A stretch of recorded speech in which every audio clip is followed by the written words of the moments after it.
Welcome back to the USCA AC National Championships held in September of 2022. Your tournament director is Jeff Soo, who's come closer than anybody to perfecting the art of directing and playing well in a tournament at the same time. Doesn't have his wife Eileen's help this time, though, so let's see how he does. We are now the official YouTube channel of our major sponsor, the United States Croquet Association. You can find everything you want to know about croquet at the USCA, from rules to rosters to how to join, you name it. Gives me great pleasure to acknowledge Chris Barley's generous sponsorship, which allowed us to do more games at this tournament. He would ordinarily be here, but he's off being worldly in the UK this week. You're looking at the two major lawns at the Chesapeake Bay Croquet Club. The bottom is the newer one, which will have 16 courts. The top is the established 8 courts that we're going to play on this time. The total of 24 courts will allow world championships, expanded nationals, etc. Tournament manager is club member Lyle Browning, with the assistance of all the volunteers that make this kind of thing possible. This is game 1 of a semifinal match between Jeff Soo, your tournament director, who won his first national championship in 1999. God knows when he started playing croquet. He's taking on Kyle Maloof, who's only been playing for a couple of years and is the prototypical rapid improver based on his presence in the semifinals of the AC Nationals. They'll be playing on court 2 late in the day, not in the morning like this shot.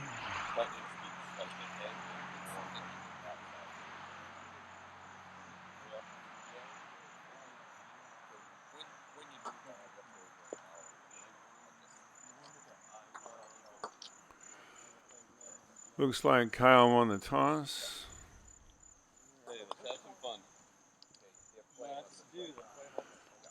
We're facing south, so this is an afternoon game. We're on court 2. Standard east boundary opening just to the right of hoop 4 instead of maximum distance.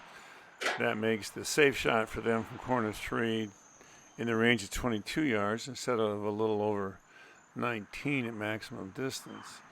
It shortens the shot from the end of A ball, but if they miss that one, they're in big trouble anyway. And it gives you a little bit more control over corner 4.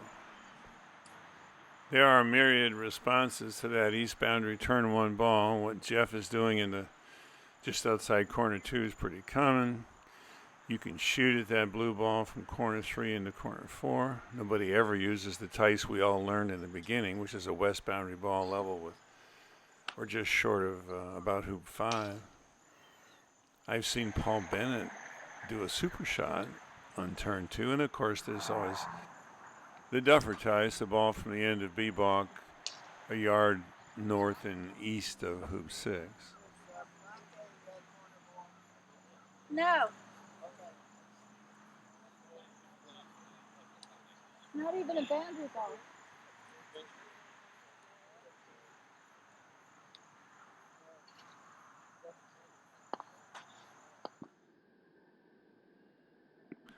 I'm sure he wasn't intentionally trying for a cannon, but if black had been on the corner spot, he would have had one. Unfortunately, it wasn't. So this is a neat little trick where you roquet red off black, kicking red further out on the lawn and knocking black out of bounds 2 or 3 yards south of where he stands. And then if you do it right, when you mark black back in, yellow has a nice rush to hoop 1.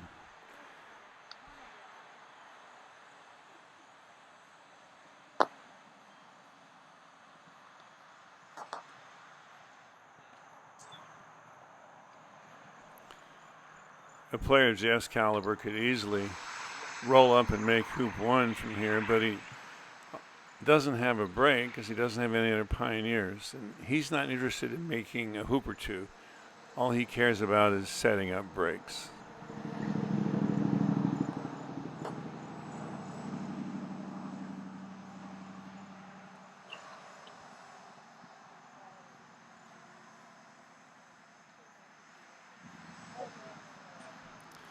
So you get both opponent balls off the boundary where they can't join up easily and in spots where you can use them, then you go back to partner. And in general, he won't pull the trigger until he has a break. This is not Aunt Emma. This is break play mentality.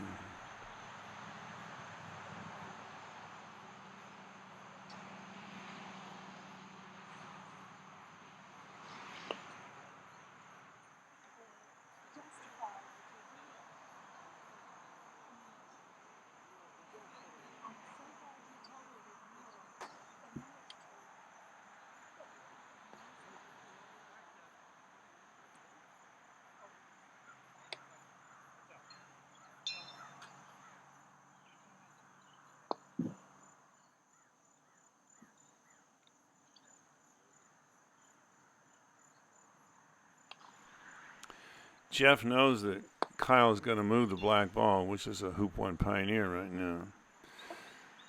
So instead of giving himself a rush to hoop one so he can score one hoop, he gives himself a rush to the other opponent ball so he has a chance of getting a break going. And of course, he's very careful not to leave Kyle a double target with either ball.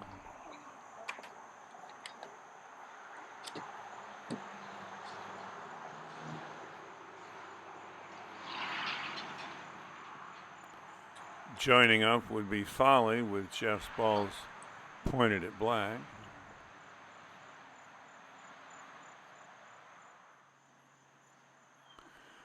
Watch Jeff's backswing. It's very controlled and almost slow. Pete Trimmer was quoted as saying, if you're nervous in a big match and you need one swing thought to focus on, it's slow down your backswing.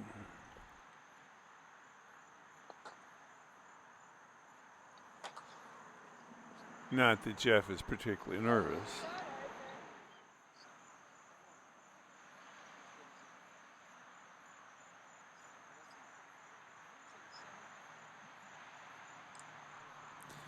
He knows 2 or 3 times as many options as I do, but I'm guessing he's looking for where to put yellow so that it's maybe wired from blue on the boundary down by hoop 4 and where he can get back to it if he gets to hoop 1 and doesn't get the setup he wants.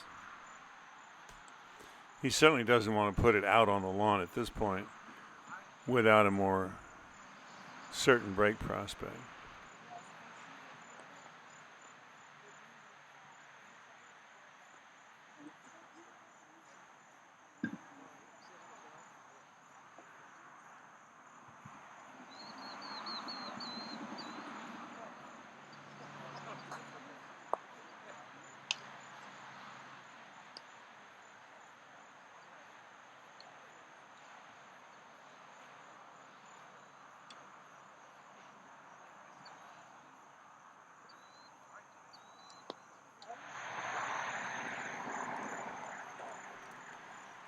I'm not sure, but I think he's trying to wire black from yellow so that he can come back to it safely with red. He's certainly not sending black straight to hoop 1 like I might have expected.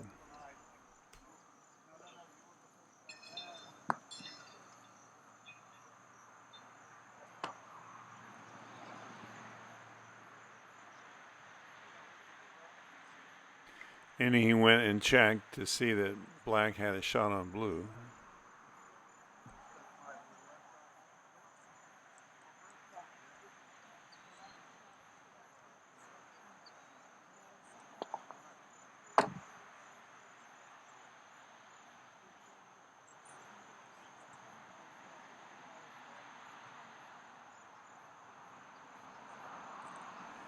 So this time he's going to set the rush to that black ball to force Kyle to move it. And maybe he'll get close enough to blue that Jeff can take off to those 2 and take advantage.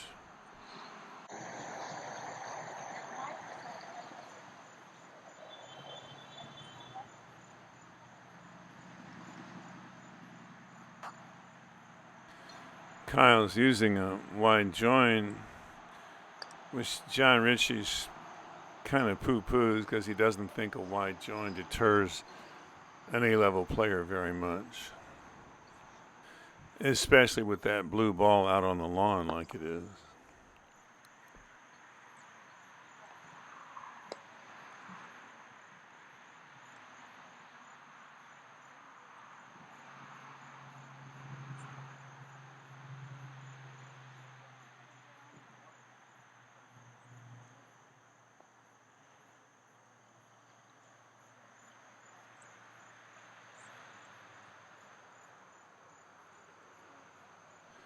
And once again, he's not going to put red out there very far until he has something going.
I'm pretty sure he didn't feel the need to put yellow that close to the hoop.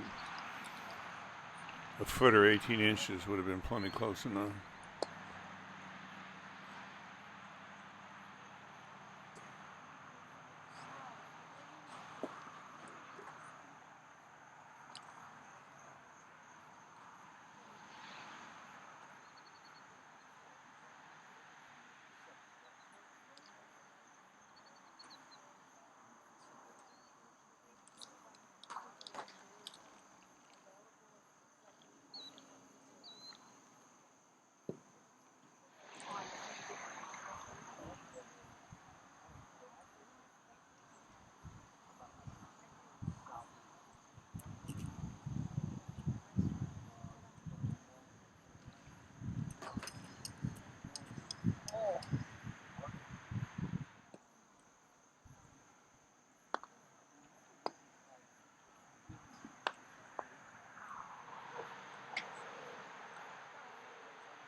Red's a little further out this time, probably because black is so vulnerable and blue and black are on a rush line to hoop one, so.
At this point, I was tempted to say Jeff made an uneventful break to one back and then show the lead, but this is such a great lesson in developing a break that I think it's worth watching all the way through.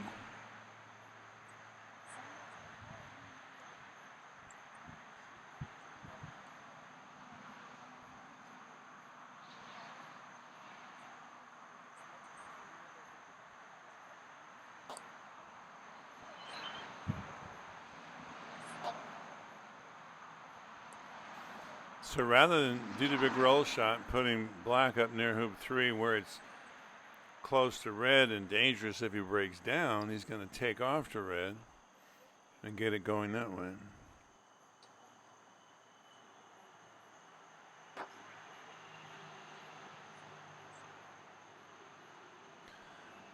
I think he was playing for the rush.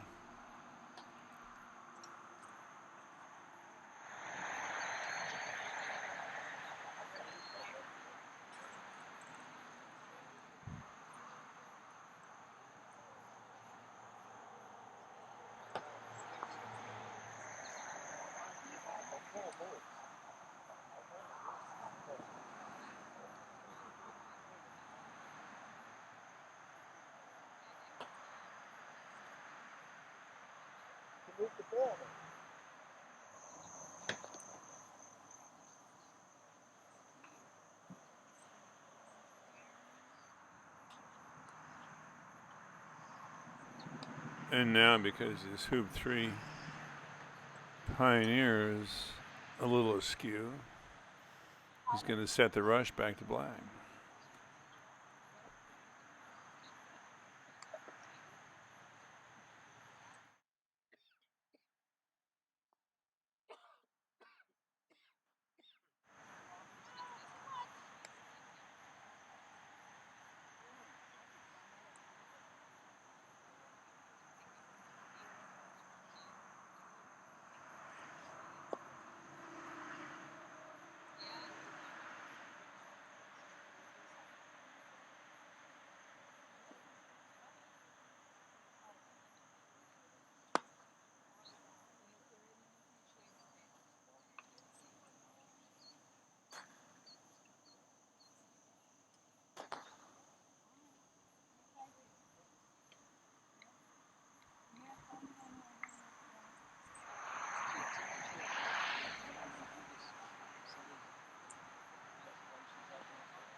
That was a mishit. And I think maybe the only significant mishit of this game for him.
My first instinct here would be to roquet black gently and do a roll shot, send it directly across the 5-hole. I went to blue, but I think that's what Wiley would call approaching it from the wrong direction. You're more likely to go awry if you approach from 90 degrees to the center line of the hoop rather than at a much shallower angle to that center line the way Jeff is doing it here. That may seem like a difference without a distinction, but this is the kind of thing these guys have to think about when they're trying to do a mistake-free string of 168 shots to win a game in 2 turns. 7 times 12, twice.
And finally, all the balls are gathered. That may be worth watching 2 or 3 times.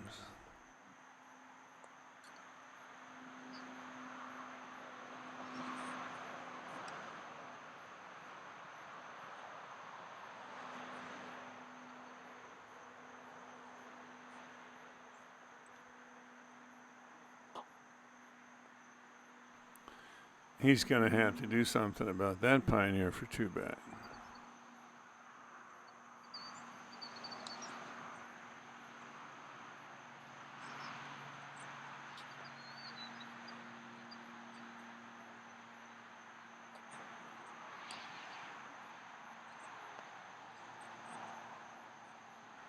And actually, he never meant for that to be the pioneer at all. He's going to swap it out for black, take red up court, and then do a pivot swap to keep red from being the pioneer at 3 back.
So blue's the pivot ball now.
And there's the pivot swap.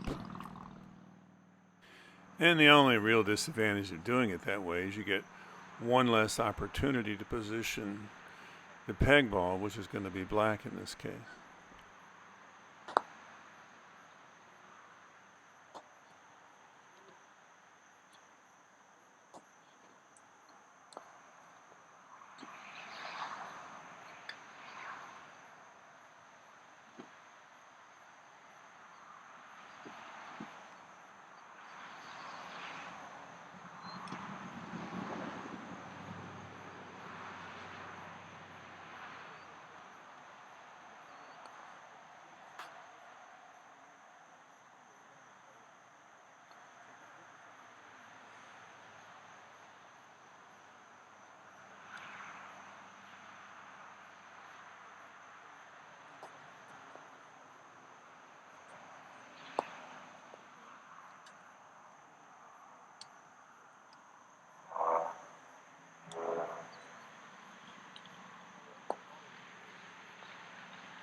And of course, a couple of the reasons you don't want your partner to be your pioneer at 3-back in this situation is it's easier to place the hoop 2-ball in a diagonal spread if it's your pioneer at 3-back.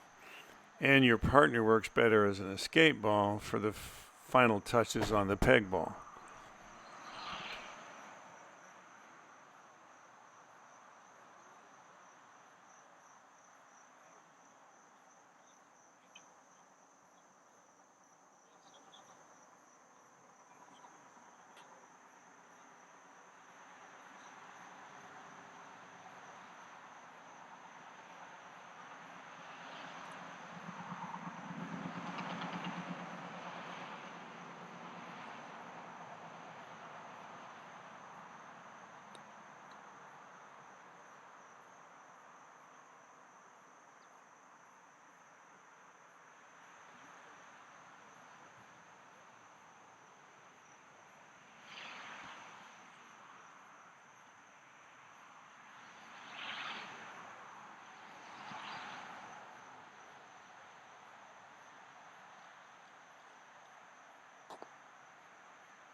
For American rules players trying to learn AC, the best reference I've found is this one from James Hawkins.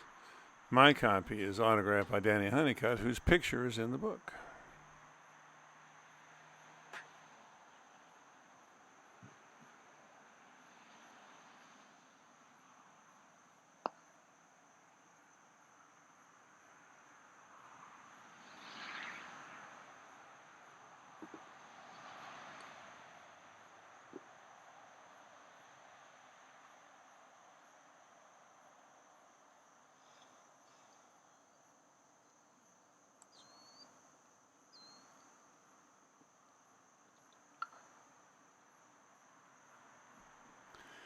Obviously, blue and black are supposed to be wired from each other by the peg, and the peg impedes black's backswing, so it won't be able to shoot it.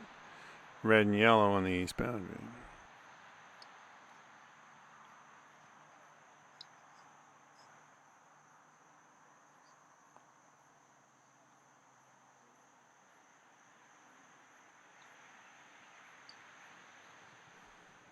Checking on where on the east boundary to put red and yellow so that all 4 balls are more or less in a straight line.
So Jeff makes 9, lays a diagonal spread. The scoreboard reflects that he went from 1 to 4 back. And Kyle's got to hit in.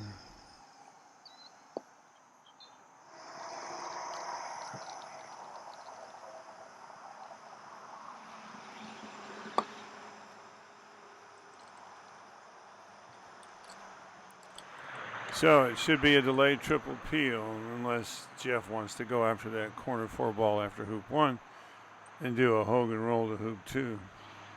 I've never seen anybody try that. And actually, Patty Chapman and Beyond Expert Croquet Tactics suggests that going after that corner 4 ball after hoop 2 might make more sense because both the angles and the distances are less daunting.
A takeoff instead of a roll shot to improve his chances of making the hoop. He's got a good hoop 2 pioneer, so he can always pick up blue after he makes the hoop. No need to complicate things.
Nice shot of your tournament director, who's way more civilized than Doug Grimsley, thankfully.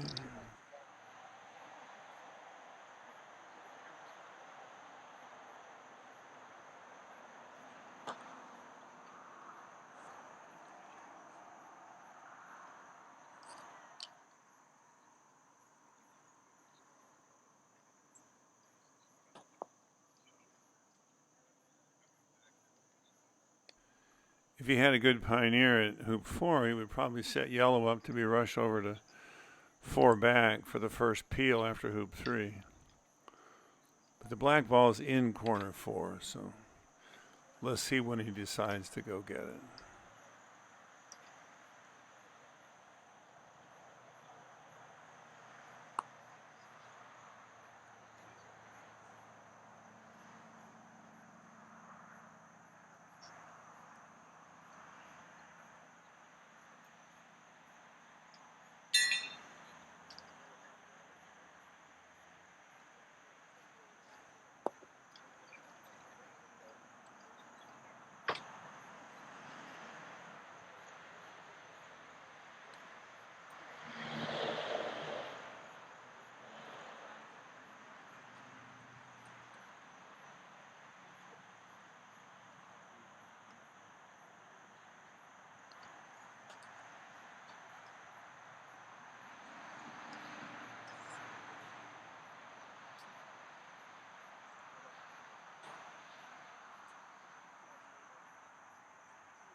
So the Peely's going to Pioneer at 4, which means he may be able to get it back to 4 back and peel it before 6, after 6, before 1 back, etc.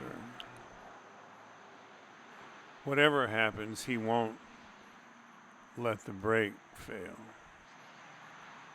Maybe we'll get to see a straight triple. I don't have one of those on video, except, I take that back, Tom Balding, whose first triple peel was a TPO against Jeff Soo, did his second triple peel in the Minnesota Open that we got on video in Minneapolis against, I think, Nate Weimer-Scourge. Now, the Peely was jaws and 4 back, which makes the straight triple a lot easier. But he still started the hard way.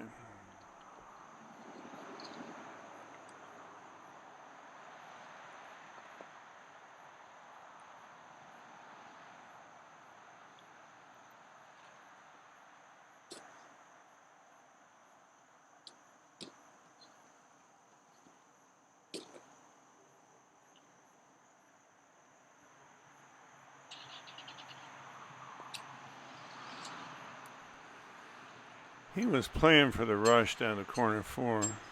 You can do this a bunch of ways. You can rush down there and pick up black, or you can roquet blue, do a takeoff, and leave it there as an escape ball when you bring the yellow ball back to try to peel it. The basics of all these options are what Wiley's so good for. And you don't have to pay Jeff Bezos for that book because it's on the Oxford Croquet website.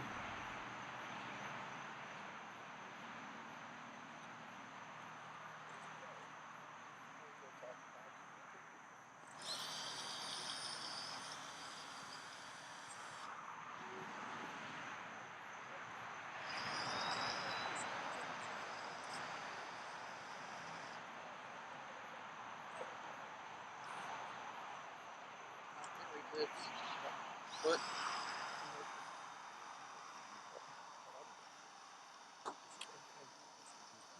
Yeah.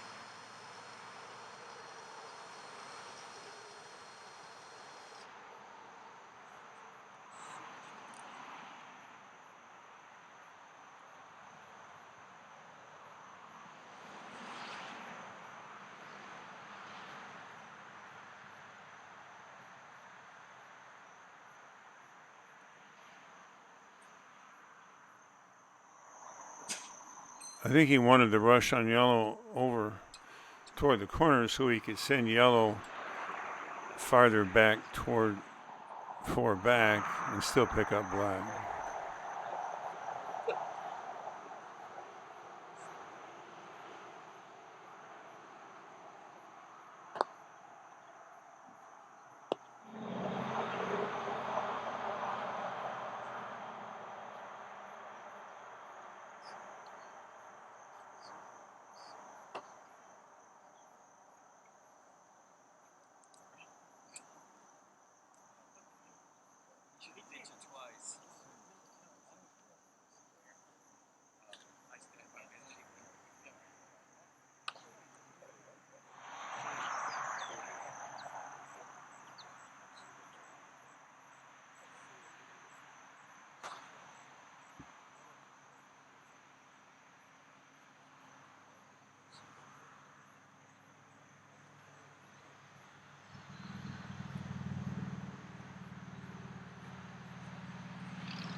There are so many ways to play this game. Instead of a bunch of practice swings that take 10 or 12 seconds, Jeff stands there like that for 10 or 12 seconds, burning the line into his brain.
He's gotten fairly far afield on this break. Yellow is his pioneer for 6.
I think that tells us he's not going to try the standard triple anymore. He could still set up a straight triple. We'll see.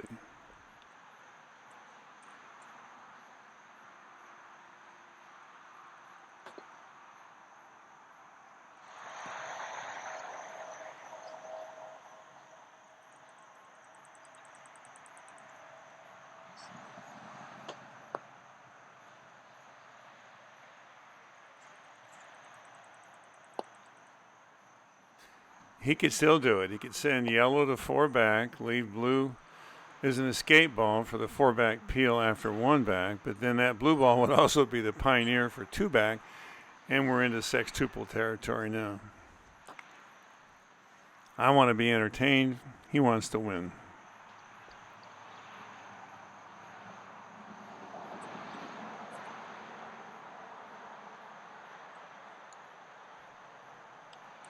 For those of you to whom it's not obvious, all this stuff about ways to do different triple peels is so he finishes on this turn and doesn't give Kyle another shot. But this far along in the break, the risk of entertaining me with something fancy is way higher than just going to peg, being for peg and 4 back, giving Kyle a lift to balk with both of his balls on hoop 1.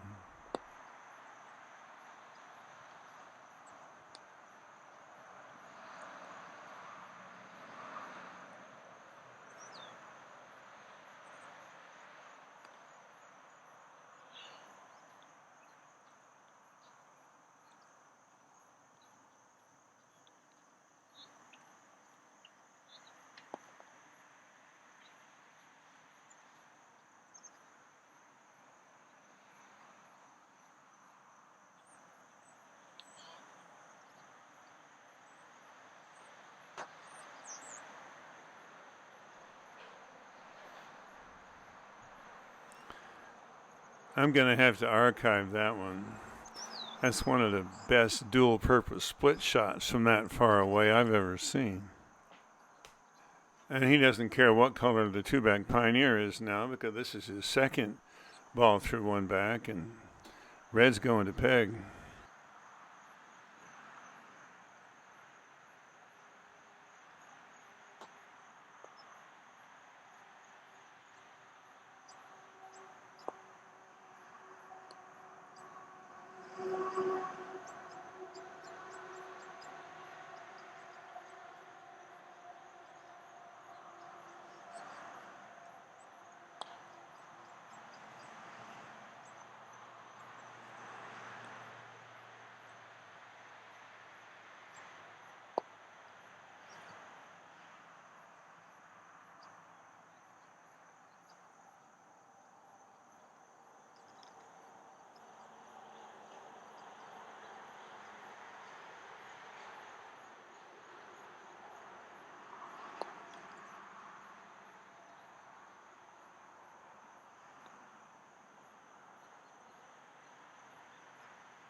If he were going to do a straight triple peel, he would have to set it up now.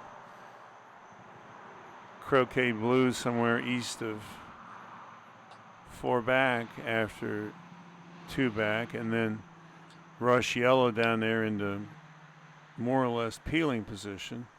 Take off back to black at 3 back.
Black didn't wobble on a hoop hole or anything. I guess it just didn't go far enough for him to get his forward rush. Maybe he was going to try to entertain me by rushing Black down to a skate ball position for the straight triple. Take blue back up behind yellow, put blue in pioneer position at penult, and then rush yellow into peeling position. Nah, there's no way he was thinking that.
He's going to do a leave now, obviously, and I'm pretty sure it'll be a diagonal.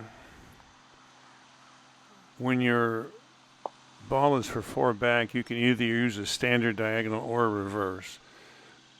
There's a long list of which diagonal you should use for which hoop in Chris Clark's discussion of AC tactics and ClarkCroquet.com. Clark with an E.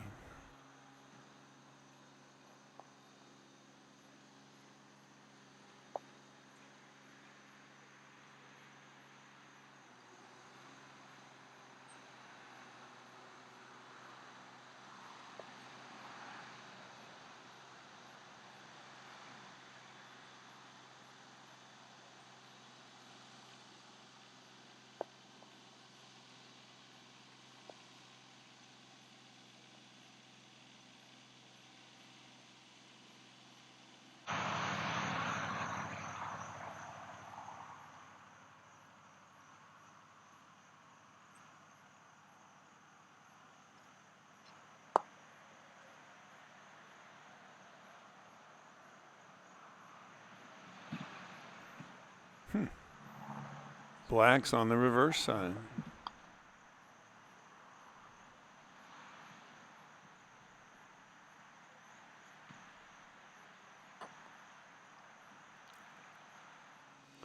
But the escape ball's on the standard side.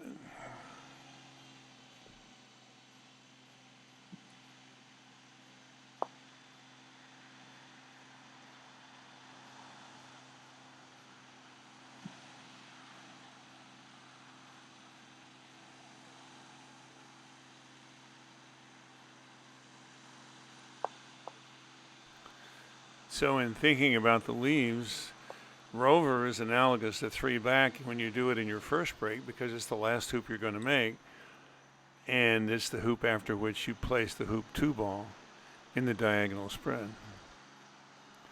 So you'd like for your partner not to be your pioneer at rover.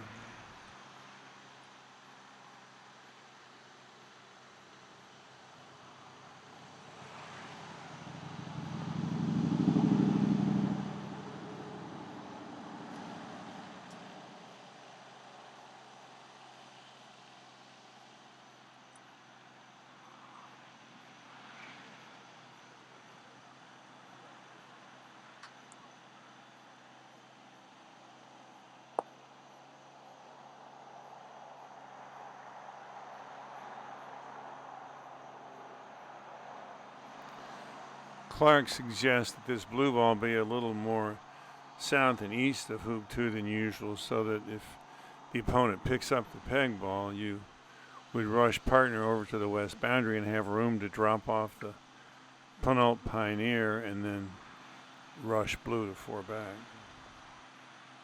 I know this is the kind of stuff that most of us mere mortals will never use, but hope springs eternal.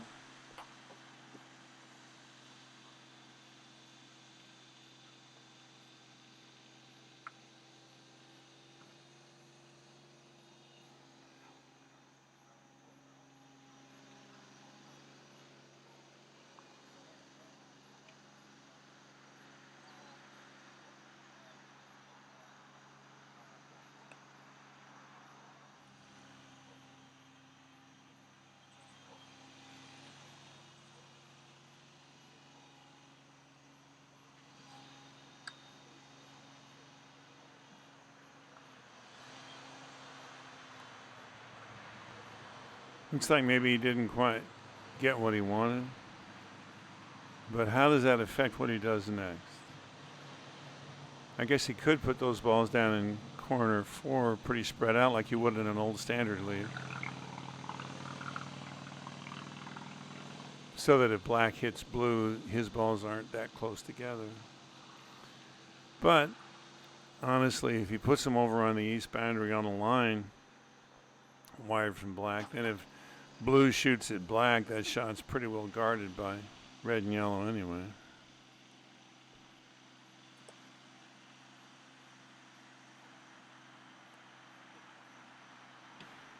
You would think that on peg and 4-back with the opponent balls both on hoop 1, he could be a little casual here. But Kyle Maloof is a rapid improver. He's trained by his father, David, who was second in the world in 2016. He's done 7 triples in 38 games this year. All he has to do is hit in, make 9, have Jeff miss the lift shot, and then triple to win. So Jeff can't take any chances.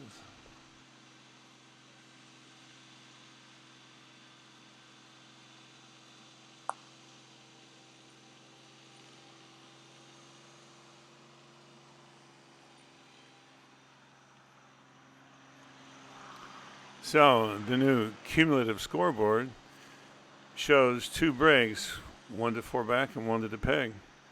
This is the way it's supposed to look.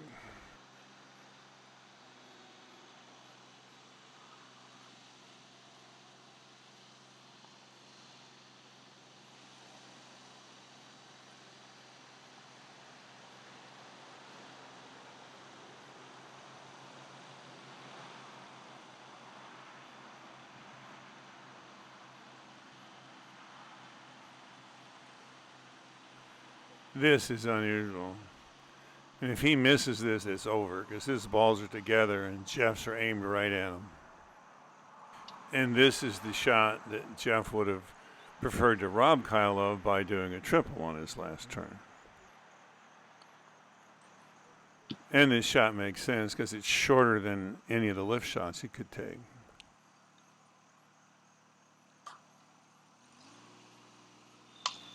Not today. And since Kyle didn't get much screen time in this game, we'll let him mark that ball in. And incidentally get a good look at the Oakley Predator with a bent shaft that he uses. His dad has used that design for a long time.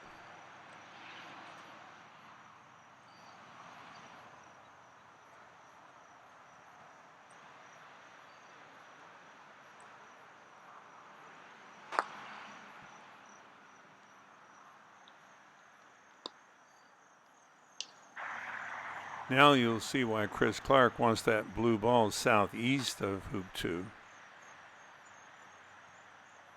But he's got 2 balls to work with, so no problem.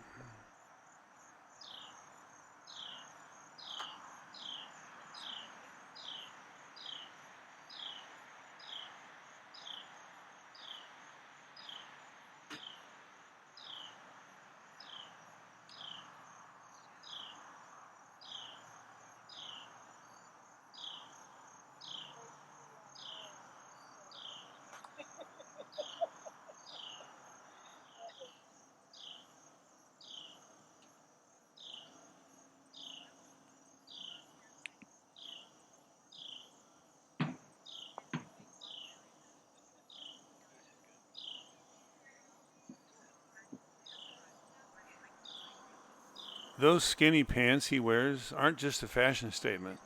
He does it to keep the pant cuffs out of the way of his swing. At least that's my guess.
it almost looks like he's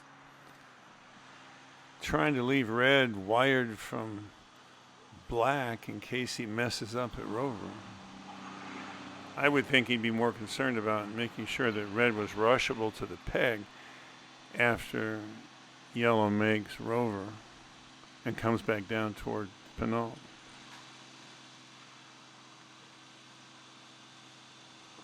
So tempting here to do a pass roll and put red next to the peg. But he is focused on avoiding mishap.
Well, there's the second errant shot, and that one was on black too, out of 168 shots. And it's 168 because there's 7 strokes between hoops and a 4-ball break, and you're doing 2 4-ball breaks of 12 hoops each.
So Jeff Soo is going to take game 1 in the semifinal against Kyle Maloof, 26-0, with no triple P. Give us a like, subscribe, hit that notification bell, and you'll know when game 2 comes out in the next couple days.